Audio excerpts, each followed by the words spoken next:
Hello, everyone, and welcome back to our four-part video series in collaboration with Apex Logistics. My name is Sarah Barnes-Humphrey. I'm the founder and host of Let's Talk Supply Chain and the Blended podcast. And in each episode, I'll be joined by a different leader at Apex to talk about four of their key verticals, the challenges thrown up by COVID, and what the future might bring. Last episode, I was joined by Steve at Apex to talk all about e-commerce, the unprecedented growth we've seen over the last year or so, the impact it's had on business and the wider supply chain, predictions for the future, and exactly how Apex are supporting their clients through these volatile times. And today in episode 2, we'll be focusing on health and pharma. I'm joined by Greg, VP of Business Development at Apex, to talk more about the challenges COVID has thrown up and the weaknesses it's highlighted, how the industry can look to move forward from the crisis, and exactly how Apex are keeping their customers moving with solutions that other brands simply do not have. So as I mentioned, we talked about e-commerce in the last video, and the impact that COVID has had on that area is massive. And we're jumping from one huge impact to another here, aren't we? I mean, because health and pharma is just another sector that's faced so many challenges over the last 18 months. It's been put under immense pressure. Transport of PPE, vaccines, emergency equipment, supply chain in this vertical really has been a game of life and death. But before we dig deeper into exactly how Apex can help customers in this area, first, I want to introduce Greg into this conversation. Hi, Greg. It's great to have you here. Thanks, Sarah. Thanks for having me. I really appreciate it. Awesome. So let's get this conversation started. So what have you seen from your perspective and that of your clients? What are the challenges you've all been facing over the last 18 months, and how were you able to really keep your clients moving quickly and safely? Well, the challenges are many, as most people know. It started with the pandemic. In the early days, it was the government procuring capacity, kind of upset the market. We saw spikes last year. They calmed down. We saw both air and ocean issues. And then as it head into this year, we were hoping that the vaccine would kind of calm things down a little bit. It did to a certain extent, then it spiked again. And then the ocean market really went upside down. And in conjunction with that, the air market now in peak season is a mess, because most clients that don't want to do ocean are having to get products on the shelf. So what Apex did, a couple of things in both sectors or both markets. We charter a lot of flights anyway. I think this year we're going to have somewhere just south of 2,000 flights out of Asia. Wow. And then, so we took that model and we sort of applied it to the ocean market, and we started chartering vessels. And the key is that we've got clients that basically say, we'll buy all your capacity, but we're really trying to help everybody. We're trying to work in collaboration with the clients that we have that have gotten us to where we are. And we're strategically finding new ones that we can help. Again, if a customer comes to me and says, I need a whole 747 full of capacity, I might be able to get something on the market. But if I can, work with them in a partnership sort of way and kind of alleviate some of their issues, then we kind of move forward that way. Absolutely. But there are a lot of additional challenges, even on top of the transportation side, to factor in as well, right? There's compliance, maybe things like really strict temperature control and tighter timelines. So what has COVID highlighted in terms of areas of weakness for the industry? What have we learned? Well, I think basically the demand has just outstripped the capacity in the market. And when you talk about temperature control, that perks my brain a little bit, because those test kits had to be temperature controlled. And it was heading into the fall when the weather gets really cold, and the market just wasn't ready for this type of stuff. Normally that would go ocean, but during COVID, it's had to go air. And so the market's just constantly in this state of flux of resetting and trying to anticipate what the demands are. And it's not just us. I mean, we are a large player out of Asia, so we tend to set the market in some areas, but others as well. And we're just trying to keep up with it and get through it. And so, I mean, that's the way it's been, and that's the way it's going to continue to be for a little while. Yeah, absolutely. And so, do you have, sort of an example that you can share of those ebbs and flows that you went with on a journey with one of your customers that you can kind of share that maybe puts it into a more positive light? It's yes.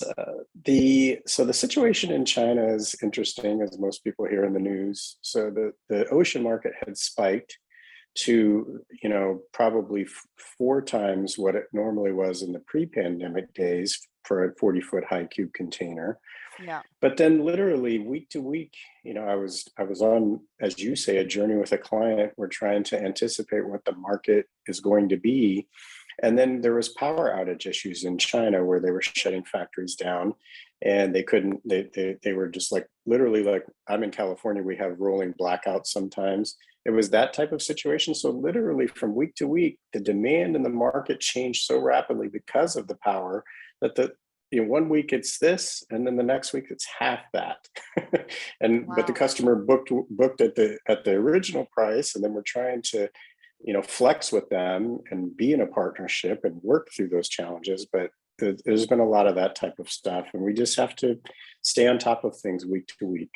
Yeah, and I think that that's a really great example because, a lot of times we're talking about what's happening here at the ports, but then there's so much more to the supply chain and so many other things that can happen and disruptions. Like you said, the rolling blackouts, that not everybody might have had that information. And so to partner with somebody like Apex to have that information and to flex with you must have been super important to that particular customer for you. Yes, Yeah, so go ahead. a lot to consider, right? Both for yourselves at Apex and for your clients in this particular vertical. So let's get into these core questions that new customers looking to work with you might have, right? I really want to shine a light on that process. What does it actually cost to get freight moving? Well, it's again, it's back to the market. And it's, in the early days of the pandemic, again, I like to use that anecdote. It was, customers would pay an elevated price with some of our competitors, but then they couldn't get their freight picked up. Right. If it was an integrator that controls capacity, they're fine if it fits in their box, but if it gets outside of the box and they need to add capacity, it tends to be a real challenge. So, we just, one of the things that we've prided ourselves on is the market's up and it's down, and we seem like it's, we're the messenger. Hey, the price is this week. But being Right. able to couple that with making sure that the service is there has been the real key for us. Yeah. Because customers, if they're going to pay those prices, it can't, back to your point, it can't sit, it has to move, and particularly in this sector, in the healthcare sector. Yeah, it's so right. I mean, you have to achieve balance, right? And both air and ocean customers really have been concerned by price, and they should be because it's, really jumped up a lot higher than we've, I think, ever seen in my career, anyways.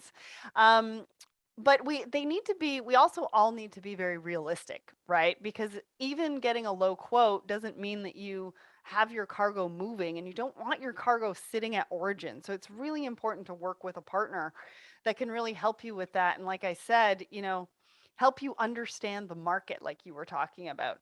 And nobody has time to go back and requote, right? So you only really base all of your quotes off cargo ready dates and actual available space. Can you talk to us a little bit about that, right? Because a lot of people will come to a freight forwarder and ask for a quote kind of for costing because they need to get an idea of what that cost is going to look like.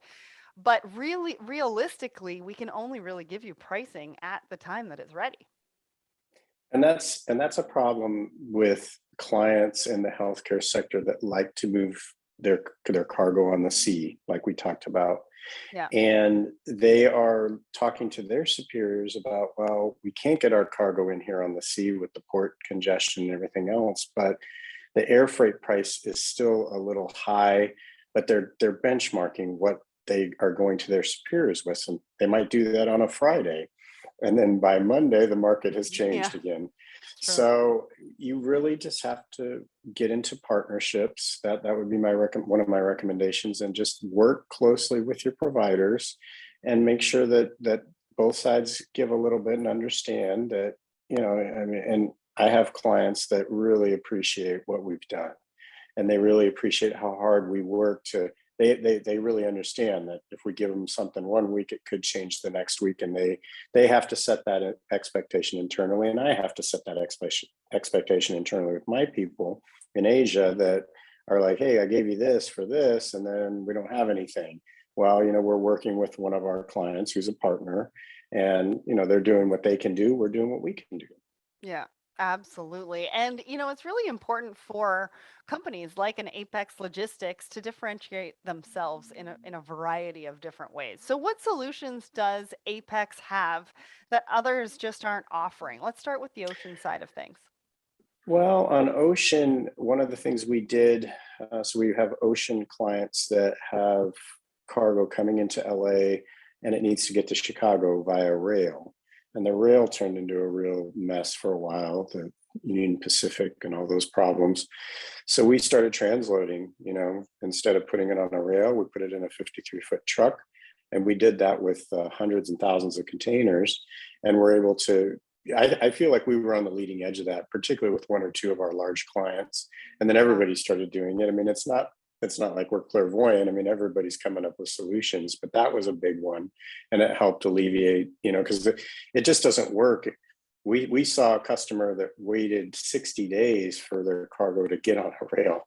And Whew. after it's taken 25 days and then it gets to the port, so it just doesn't fit their business model. They need their products. Yeah. So that's why that solution really helped. Absolutely. And, companies are looking at supply chains as a competitive advantage. So even if, and because you were on the leading edge, giving them back a couple of days to get, or even weeks to get that product into their warehouse, maybe even before their competitors. I mean, that's huge. And so what about air? Because you have access to air freight capacity that others just don't have, right? So let's talk a little bit about that. It's back to what I said earlier about adding capacity and adding charters and having the charters that we have.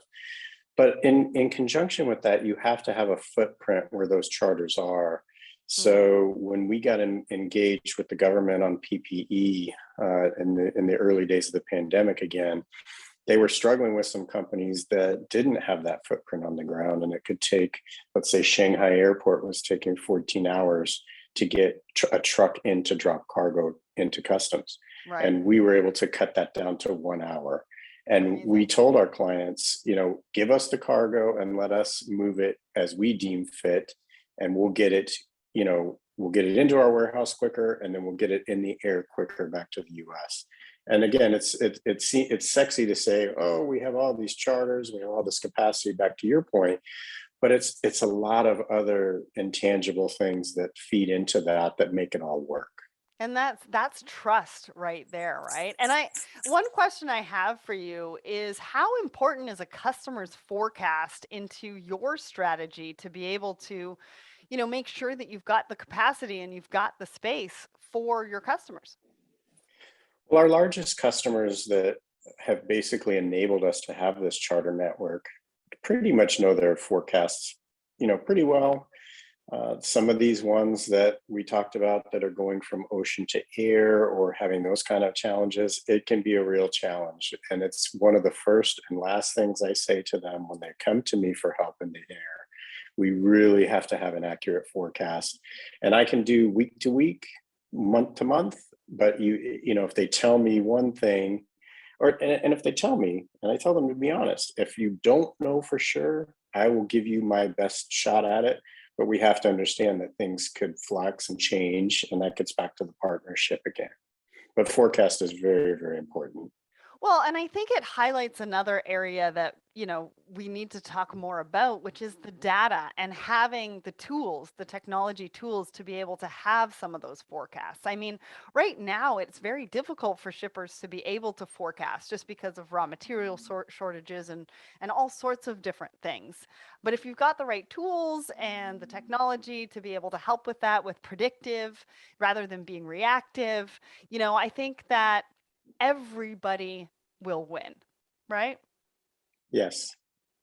Absolutely. So Apex is doing a lot, dealing with a lot of challenges, obstacles, disruptions, as we've discussed. So, what advice would you give to your customers? What would you say to them so that they can work in partnership with you in the best way possible to achieve optimal results? I mean, we're going into 2022, right? Things haven't really changed in 2021 like we had hoped, like you had mentioned earlier. Costco has chartered vessels going into the end of 2022. So, what advice do we give to supply chain professionals and customers on what to do in 2022? Well, what I would suggest is, stay close to your providers, whoever they are. If we're fortunate enough to be one, I tell the clients just to continue to work with us and be flexible. Understand that the market is going to keep changing. We don't anticipate that things are going to normalize anytime like right on the horizon, but I mean, eventually it will correct and come back to the norm. But don't be afraid.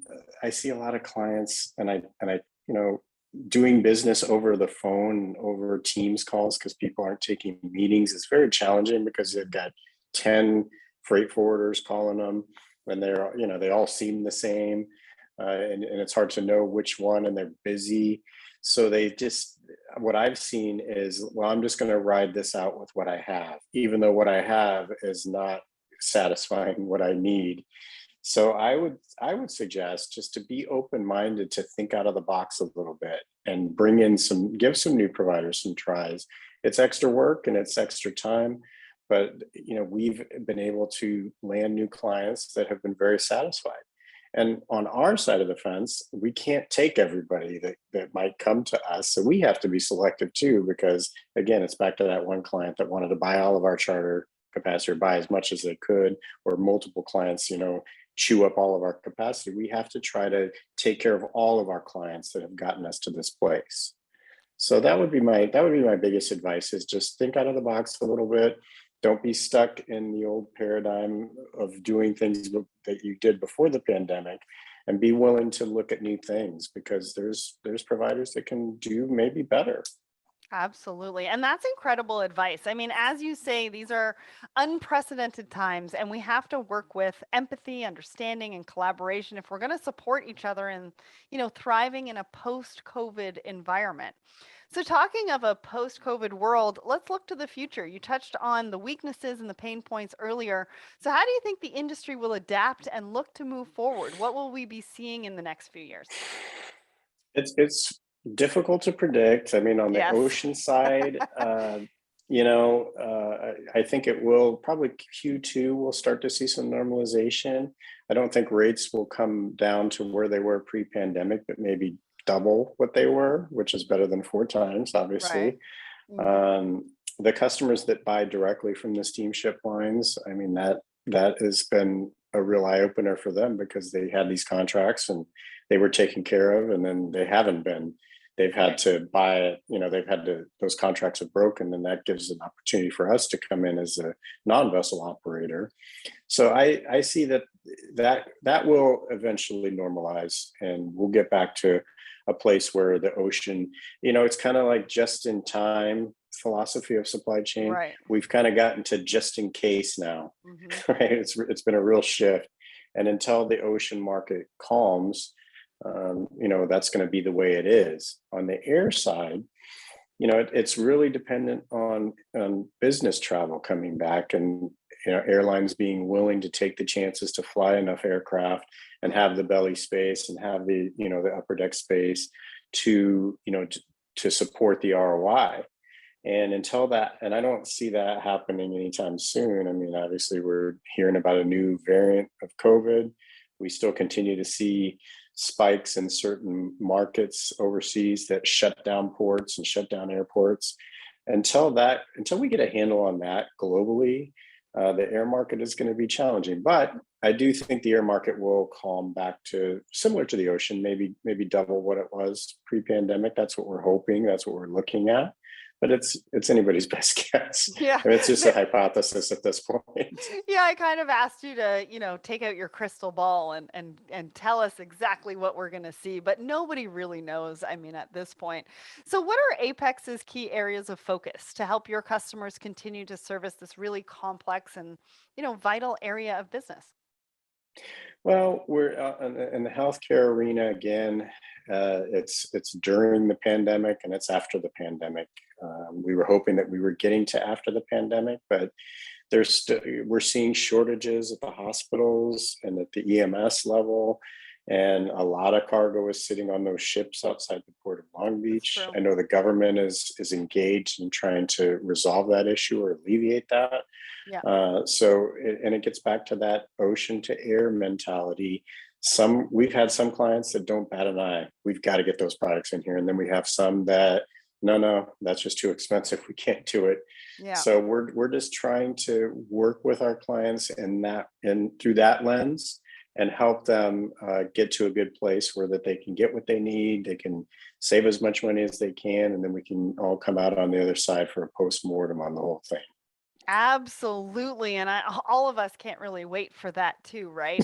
And sort of take a look at what that strategy is going to be moving forward, and where we're going to take risks and where we're not going to take risks anymore. That'll be the interesting conversation. So the impact of COVID really is interesting because unless you work specifically in this vertical, the movement of goods in the healthcare sector isn't something the majority of us really think about that often. But this is an industry that really has had a light shone on it and got us all thinking about just how important it is that those goods keep moving. It's really been put into perspective. So thank you, Greg, for teaching me a lot. It's opened my eyes, and it's something I'm keen to learn more about. And I'm sure for all those potential customers out there listening to this, you have shared such a lot of incredible detail and information. There's no doubt that Apex would make the perfect partner. So thank you, Greg, for joining me today. Thank you, Sarah, for having me. It was a lot of fun. Yeah, and giving us so much insight into the world of health and pharma and what Apex is doing to keep their customers moving. Make sure you come back for the next episode where we're going to be diving into the high tech vertical, a very exciting and complex space. So I'm really looking forward to finding out more. See you next time.